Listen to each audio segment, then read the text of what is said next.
Muy buenos días, jóvenes. Espero que se encuentren muy bien usted y toda su familia. Sean bienvenidos una vez más a esta su materia, lenguaje y literatura. Como ya lo sabemos, es habitual que les trate de presentar de esta manera la clase y la temática a desarrollar. Espero que pues me pongan mucha atención y vamos a iniciar.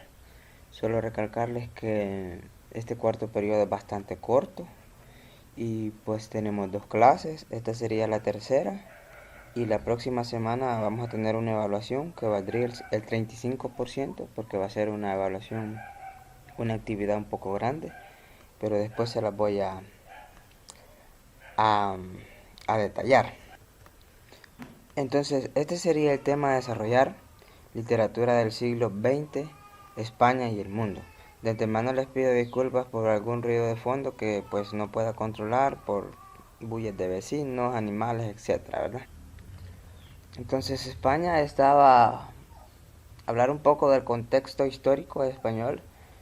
Pues España dejó de tener fuerza política o militar, mejor dicho, sobre los países que fueron los últimos en liberarse, que fueron Puerto Rico, Cuba y las Filipinas, ¿verdad? Allá por 1880, 90. Entonces esto causó una gran debacle económica. Entonces España no le quedó que girar la mirada hacia adentro y decir qué es lo que hay, qué podemos haber. Entonces dentro de eso mismo hubieron muchos periodos de guerra, periodos de dictadura, este, el franquismo. Entonces todos estos contextos fue que, que influenciaron a los escritores, ¿verdad? Y si se recuerdan, como la primera clase de este cuarto periodo, yo les hablé de la influencia de la vanguardia, ¿verdad? El cubismo, el dadaísmo, el surrealismo, el futurismo, etcétera. Entonces todos esos movimientos, todos esos ismos influyeron en la literatura española, ¿verdad? Entonces la renovación literaria de las vanguardias, pues fue la influencia de las vanguardias europeas, el arte como parte del gobierno republicano y pues los artistas en defensa de la república. Ya sentían una cuestión de patriotismo para sentir y crear qué es lo que hay propio de España, ¿verdad? Entonces no me voy a alargar mucho en eso porque pues sería bastante extensa la clase y esa no es la intención, sino que irme al punto.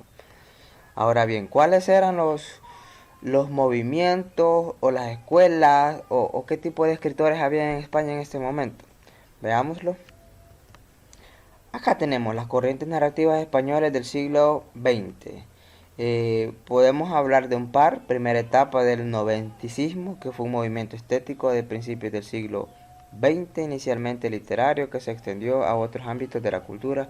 Propone un arte social y cívico que supera el modernismo por considerarlo caduco y decadente. Entonces, antes del noventismo estuvo otro movimiento llamado el modernismo, que también influyó en otra generación, pero del siglo XIX, que era la generación del 98, pero de 1898, y que quizá por eso esta presentación no la abarca, pero sí lo vamos a ver porque va a formar parte de la actividad que vamos a hacer.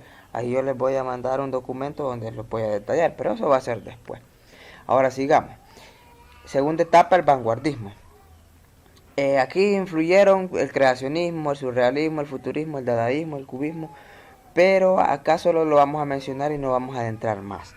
En la tercera parte sí, porque fue la generación del 27, o sea, de 1927, que fue un grupo de escritores homogéneos que se produjeron alrededor del 27, que compartieron tanto intereses comunes e incluso fueron amigos y tuvieron trayectorias parecidas. ¿En qué consiste una generación? Pues prácticamente lo que consiste es tener un mismo pensamiento en cuanto a la literatura, abarcar diferentes áreas de la literatura como ya sea novela, poesía, cuento, teatro. Entonces, y forman parte en común de muchas ideas. Esto es lo que lo conforma como una generación. Vuelvo y repito, más adelante vamos a detallarlo un poquito más.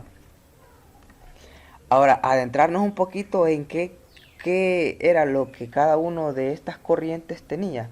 Por ejemplo, el novecentismo, perdón, fue que criticó el sentimentalismo y el sentimentalismo. El arte ha de ser más intelectual que vital. O sea que al final vino a defender que el cambio ha de venir desde una minoría estilística. Se concentró fundamentalmente en el género ensayístico. Fue una literatura para minorías estilística y evasiva, búsqueda del arte y de la autonomía de la obra artística. Entonces, ¿qué quiere decir? Que se fundamentaron en el ensayo literario. Ahora hablemos que cuáles fueron los máximos representantes. Aquí podemos ver. Dentro del ensayo tenemos a José Ortega y Gasset, a Eugenio Dors Rovira, Gregorio Marañón, y en poesía, tenemos a Juan Ramón Jiménez, y en novela a Gabriel Miró, Juan Ramón Pérez de Ayala, y en teatro a Jacinto Benavente. Y quizás solo mencionarlo para que recordemos, y cabe la pena mencionar que Salvador Dalí fue el máximo representante en cuanto a la figura del surrealismo. Esto es pintura, pero también abarcó literatura, pero en esta ocasión veamos una pintura de él. Esto es muy simbólico. Eh, las características del vanguardismo en español fueron la concepción del arte como creación y no como representación de la realidad. Ojo a esto. Fragmentarismo fue una desrealización y autosuficiencia de la obra artística. No trataban de reflejar la realidad, sino que trataban de reflejar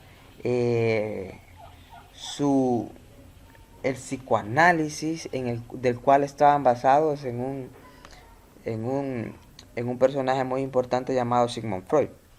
Y pues valorización del honorínico, del inconsciente, de los sueños y de lo irracional. Aquí está basado eso. Eh, para los surrealistas lo orínico es que de repente ellos tenían sus ideas en los sueños y esos sueños trataban de reflejarlos en la pintura. Entonces cabe la pena mencionarlos. En la literatura no me voy a adentrar mucho, sino que si ustedes pueden rastrear más pinturas de Salvador Dalí, les aseguro que se van a quedar impresionados por la gran variedad que él. Ahora, hablarles de la corriente de la llamada generación del 27, pues de 1927, pues estos se reunieron para rendir homenaje a Luis de Góngora, que fue un poeta español, sé que se lo mencioné al principio del año. Entonces, ¿qué es lo común que entre ellos tienen? Que nacen en periodos no menor a 15 años, de 1891 a 1905. Tienen una formación intelectual igual, escribieron en las mismas revistas. La idea era reivindicar la tradición literaria española, influenciados por la vanguardia surrealista. Visión común de la poesía basada en la seriedad y la reflexión. Significativas tendencias al equilibrio, a la síntesis entre polos opuestos. Gustarán de la modernidad, una ciudad luminosa, moderna, progresista, fascinación por la fiesta taurina, el amor se presentará desde el erotismo, se defenderá la libertad sexual, compromiso social activo, el libre uso de metáforas y preocupación por la belleza formal. Y por último tenemos los principales representantes. Gabriel García Lorca, Luis Cernuda, Manuel Alto Aguirre, Emilio Prado, Rafael Arbetti, Pedro Salinas, Jorge Guillén, Vicente Alexandre, Gerardo Diego y Miguel Hernández. Entonces, esto es a modo de querer saber quiénes eran. Un fragmento de un poema llamado Para la Libertad. Ustedes lo pueden leer, bueno, mejor declamémoslos. Para la libertad, sangro, lucho y pervivo. Para la libertad, mis ojos y mis manos. Como un árbol carnal, generoso y cautivo doy a los cirujanos. Para la libertad siento más corazones que arenas en mi pecho, dan espuma a mis venas, y entro en los hospitales y entro en los algodones como en las azucenas. Esto es quienes fueron, y lo voy a dejar hasta ahí porque en la evaluación que vamos a hacer la próxima semana yo les voy a mandar un documento donde está detallado características, libros que abordaban, y esa va a ser la evaluación que ustedes realizarán. Entonces me voy a quedar hasta aquí en cuanto a qué es lo que existía en España en el siglo XX. ¿Por qué? Porque el tema era la literatura del siglo XX en España y el mundo, ¿verdad? Entonces ahora hablaremos de otros escritores que también son bien sobresalientes alrededor de otros países. Veámoslo. El primero sería el francés irlandés, perdón, James Joyce. Joyce es reconocido mundialmente como uno de los escritores más importantes e influyentes del siglo XX, y pues su obra principal se llama Ulises. Entre otras podemos mencionar las que están en la parte inferior derecha: Finnegan's Wake, Dublinés, Retrato del artista adolescente. Luego tenemos a Marcel Proust, francés, en busca del tiempo perdido. Consta de 7 entregas, de las cuales las 3 son últimas póstumas. En busca del tiempo, pues su obra es la más reconocida, que fue escrita entre 1913 y 1927. Pero también tiene otras que podemos ver al lado derecho: Por el camino de Swan, A las sombras de las muchachas en flor, El mundo de Gourmentes, Sodoma y Gomorra, La prisionera, La fugitiva, El tiempo recobrado. Y tenemos después a este escritor checoslovaco, Franz Kafka, pues que es uno de los máximos representantes en su literatura surrealista. Uno de sus libros más sobresalientes se llama La Metamorfosis. Narra la historia de Gregorio Samsa, de un hombre que es explotado por su familia. Pero primero veamos un par de situaciones de su vida, ¿verdad? Después les voy a comentar más de La Metamorfosis. Pues es judío. Se formó en un ambiente cultural alemán y se doctoró en Derecho. Su obra constituye una de las cumbres de la literatura y se cuenta entre las más influyentes del siglo XX. Se dedicó mucho a la literatura intensamente. Eh, su, la relación con su padre fue muy mala. De hecho, en su libro, Una carta a su padre, le relata todo lo que él pensó en aquel momento de juventud, y no se lo pudo decir. Le dedica prácticamente una carta a su padre. Entonces, en cuanto a la producción literaria, eh, La Metamorfosis es definitivamente la literatura más sobresaliente de este escritor. Está apegada al surrealismo, como le digo. Hablemos un poco sobre él. La existencia tribulada y angustiosa de Franz Kafka se refleja en el pésimo irónico que impregna su obra. Los elementos fantásticos o absurdos, como la transformación en escarabajo del viajante de comercio Gregorio Samsa, en La Metamorfosis introducen en la realidad más cotidiana el absurdo del surrealismo literario. Gregorio Samsa es un comerciante de una empresa y que mantiene a toda su familia, y de hecho que él nunca descansaba porque su padre tenía deudas y él las heredó, las deudas, en vida. Entonces por eso trabajaba para mantener a toda su familia, y una presión tremenda que un día en la mañana de repente amanece convertido en escarabajo. En escarabajo, sí, en escarabajo. Entonces esto es absurdo. Ajá, pero a través del absurdo trata de reflejar la cuestión de lo inhumano, los antivalores, criticar la sociedad de ese momento, el aprovechamiento de un padre hacia un hijo, y al final el pobre Gregorio termina muerto, convertido en un escarabajo, y la familia cuando lo ve de esa manera lo aborrece, a pesar de que todo su tiempo atrás ellos tuvieron que lo mantuvieron. Entonces Gregorio, al estar convertido en este estado, parece absurdo, pero así es, tiene pensamientos y al final piensa en la vida, qué fue, qué no hizo, por qué su familia lo rechaza ahora que ya no les puede ayudar. Entonces esa es la crítica que le hace Kafka a la sociedad en su momento, ¿verdad? Entonces también tiene otras novelas, El desaparecido, La condena, La metamorfosis, Carta al padre, el volumen de relatos Un médico rural, El castillo, Un artista del hambre, El proceso, novela póstuma y publicada en 1925 por su amigo Max Borrow. Entonces, ¿qué es lo que vamos a copiar de todo esto? Lo más importante, como le repito, porque si no se le va a hacer muy extenso. Al punto, pues. Al punto nada más. Y su nombre, año de nacimiento, año de muerte y libros. Eso es lo más importante. Luego tenemos a este otro escritor portugués, José Saramago, que fue ganador del Premio Nobel de Literatura en 1998. Es único escritor de ese país en ganarlo. Es una figura muy representativa de la literatura del siglo XX. Pues fue un periodista, escritor, editor. eh, Tiene muchos buenos libros. Alzado del suelo en 1980 fue la novela que lo reveló como el gran novelista maduro. Se trata de una novela histórica con un lenguaje campesino, una escritura sólida y documentada, un estilo humorístico. Y tiene muchos buenos libros que vamos a ver a continuación.